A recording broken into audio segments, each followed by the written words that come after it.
L'Ester sempre va per casa amb auriculars. Qualsevol acte rutinari està condicionat pels sorolls que provenen de la plaça de George Orwell a qualsevol hora del dia. Tu dius, vull estudiar i no pots estudiar perquè no et pots concentrar.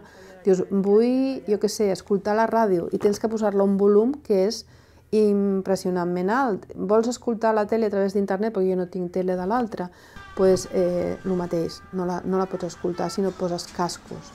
Aquesta plaça és una de les zones del districte on el soroll està per sobre del que recomana l'Organització Mundial de la Salut.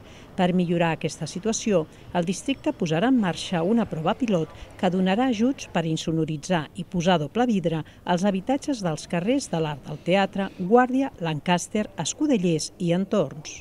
Tothom que té el seu habitatge habitual, en règim de lloguer o de compra, pugui accedir a aquestes ajudes, perquè a més és una zona on tenim també uns edificis amb mala qualitat i per tant té sentit que nosaltres puguem donar aquestes ajudes. Les bases per definir els beneficiaris d'aquesta línia d'ajuts, dotada amb 100.000 euros, estaran enllestides abans de finals d'any.